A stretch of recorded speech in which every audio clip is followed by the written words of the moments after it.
जिनके पास बाइबल है कोई एक जन आप में से बाइबल पढ़ लेंगे। किसी को तुलसी की किताब उर्दू में आपके पास, जिनके पास बाइबल है जो पढ़ना जानते हैं सामने आ सकता है कोई भी जन, और वहीं से एक आयत को जो है एक माइक उनको दे दो। 2 अध्याय उसका 14 आयत इनको माइक दे।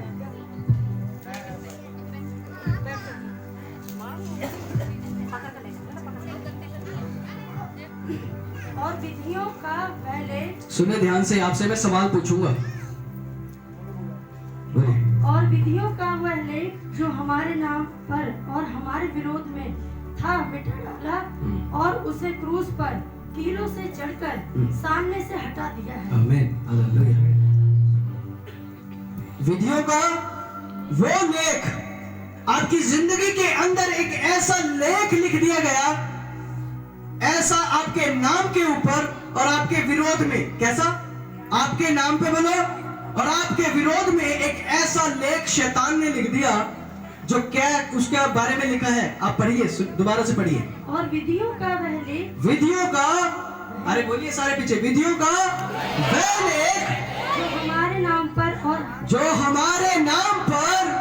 हमारे विरोध में और हमारे, पूरी की बात से बोलिए, हमारे विरोध में था मिटा डाला, जो हमारे विरोध में था मिटा डाला परमेश्वर यीशु मसीह ने। ताली बजा के स्वागत कर दीजिए खुदा की उपस्थिति का और उसका धन्यवाद के साथ में। विधियों का वह लेख जो उसने क्या कर दिया, मिटा डाला, और उसे क्रूस पर कीलों से जड़कर, उसको क्रूस पे क्या कर दिया, किससे जड़ दिया, कीले ठोक के जड़ दिया, सामने से हटा दिया, हमारे सामने से क्या कर दिया है, हटा दिया है। हालेलुया, आप बैठ सकते हैं जी, हालेलुया। सो विधियों का वो लेख, आपको मालूम है शैतान ने आपकी जिंदगियों में एक ऐसा लेख लिखा था, मतलब आपकी जिंदगियों में एक ऐसी बात लिख दी थी जब आपकी जिंदगी में बीमारियां, श्राप और बहुत सारी चीजें लिखी थी, और ऐसा लेख लिखने के बाद में आराम से बैठ गया था। आज की जिंदगी में हर परिवार के अंदर बीमारियां बनी हुई हैं, श्राप बने हुए हैं, और हम छूटते नहीं हैं। हालेलुया। हमको मालूम नहीं है कि हम कैसे आजाद होंगे, हमको पता नहीं है कि हमारी जिंदगी में आजादी कैसे आएगी, और हम बीमारियों में चलते रहते हैं। धीरे धीरे धीरे धीरे धीरे धीरे शैतान बहुत चालू है। उसने किसी को जर्दे की बीमारी लगा दी, किसी को नशे की बीमारी लगा दी, किसी को कैंसर दे दिया, किसी को बीमारियों से भर दिया। आपकी जिंदगी में उसने बीमारियां ही बीमारियां कर दी, और हम आजादी से नहीं जी सकते। कौन कौन आजाद होना चाहता है? मैं आपसे एक सवाल पूछता हूं, क्या आप आजाद हैं? वो पीछे वाली लाइन को लगता है कि हम आजाद नहीं हैं। आपको क्या लगता है? पंजाबी में पूछ लो, कई लोग पंजाबी हैं, तो आलू की लगता है, तुसी आजाद हो कि नहीं? हाँ जी, कुछ लोग आजाद हैं, कुछ लोग नहीं हैं। इसके बाद में आप आजाद होंगे इस कलाम को जब मैं पढ़ूंगा। हालेलुया। आजाद होना चाहते हैं? हम बहुत दूर से सफर इसलिए नहीं करके आए हैं कि हम गीतों को गा दें और ये कर दें वो कर दें, ये सब कुछ एक तरफ, लेकिन आपकी आजादी एक तरफ है। Hallelujah, hallelujah. आज आजाद होना पड़ेगा। आज बीमार कितने हाथ उठा के दिखाएं, और आप अभी कह रहे थे कि आप आजाद हैं। आजाद है? अभी आपके लिए शैतान ने एक लेख लिख दिया, 2-4 बीमारियां, यहां से कोई बोले को मुझे ये बीमारी है, बोलना चाहिए था। आपको क्या बीमारी है? है जी, दौरे आते हैं, ठीक है। और कोई जन पित्ते की पथरी है, लीवर में गांठ है, अभी कह रहे हैं कि आप आजाद हैं। सुने, अगर कलाम को नहीं सुनेंगे तो आजाद नहीं हो सकते। आज आजाद होके जितने हाथ आज ऐसे खड़े हुए हैं, सबके हाथ नीचे होने वाले हैं, क्योंकि परमेश्वर आपको आजाद कर रहा है। मैं आजादी का फरमान आपके लिए लेके आया हूं। अभी हमने गीतों को गाया, अभी तो खुदा की बात शुरू हुई है। हालेलुया। आजाद होंगे, आजाद होंगे जी। बीमारी से निकलना है तो इसको सुन लीजिए। मेरे बोलने से, मैं तो एक इंसान हूं, मेरे 4 हाथ हैं, मेरी 2 नाक है, मेरे 4 कान है, मेरी 4 लातें हैं, मैं भी कुछ नहीं हूं।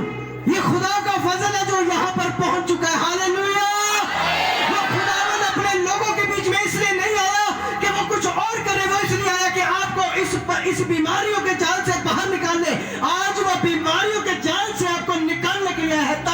खुदा के लिए।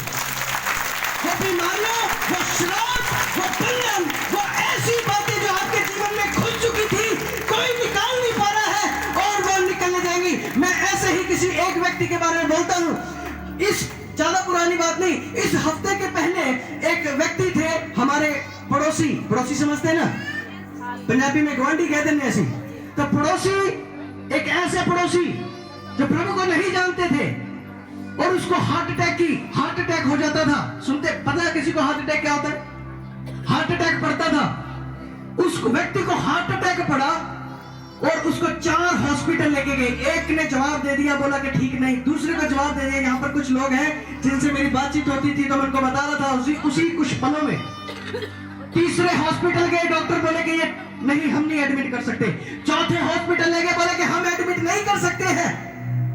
आपको मालूम है, उनका फोन आया मुझे, पास्टर जी, प्रॉफिट जी, प्रार्थना करिए।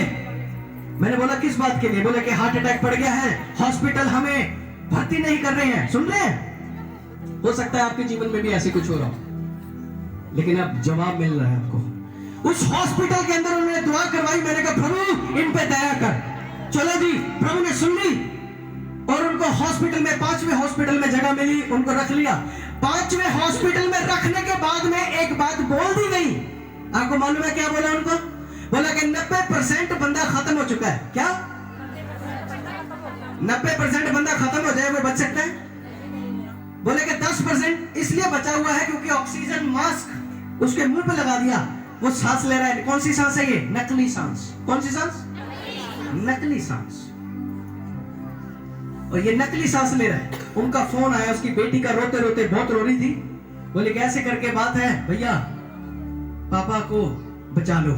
मैंने कहा मैं कौन होता हूं, मैं तो इंसान हूं, मैं क्या बचाना है?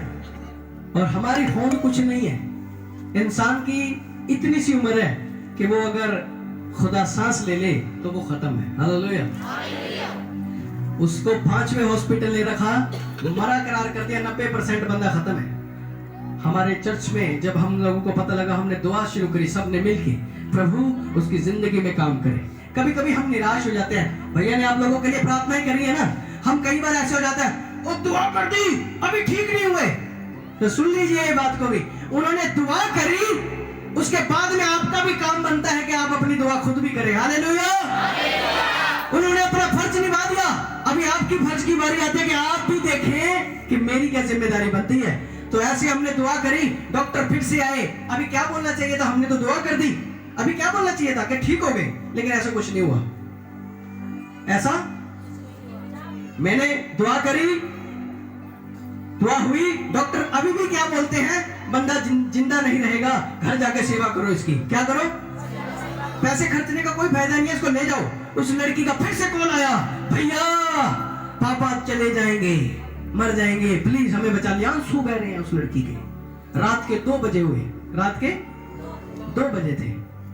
खुदा ने उठाया। बोलता है याकूब 5:15 पढ़। मैंने 5:15 पढ़ी, उसमें लिखा था धर्मी जन की प्रार्थना के द्वारा रोगी बच जाएगा और वो उसको खड़ा करेगा। हालेलुया। और ये बात ऐसी मेरे कानों में आई, कंफर्मेशन होगी। मैंने कॉल लगाया उस बेटी को, मैंने कहा रोजी नाम है उसका, मैंने कहा रोजी तेरे पापा मरते नहीं है, क्योंकि खुदा ने ऊपर से फरमान जारी कर दिया, अब ये कहीं नहीं जाता। डॉक्टर की बात 90 की भूल जा, अब 100% की एक बात सुन। तेरे पिताजी आज शाम को, नेक्स्ट डे 2 बजे के बाद में शाम को घर होंगे और उनको कुछ नहीं होगा। और आप सुन लीजिए, आप अगर नंबर लेना चाहते हैं बातचीत कर सकते हैं। वो बात कर रहे थे, वही बात करते करते रात के 2 बजे जब मैंने उनसे बात करी, उनके कान पे मैंने बोला फोन लगाओ, फोन लगा दिया, दुआ शुरू होने लगी। अभी दुआ करके प्रभु को कहा ही है, प्रभु इनकी धड़कनों के ऊपर समा जा, इनकी धड़कनों के ऊपर आ जा। और एकदम से उसकी धड़कनें चलने लगी, धक धक धक धक, और हार्ट बीट बिल्कुल नॉर्मल हो गई। और डॉक्टर खड़े थे, डॉक्टर कहते थे बचेगा नहीं। और शाम तक वो बेटा अपने घर पे था और बिल्कुल ठीक है, और आज भी बिल्कुल आराम से ठीक है। Hallelujah, hallelujah.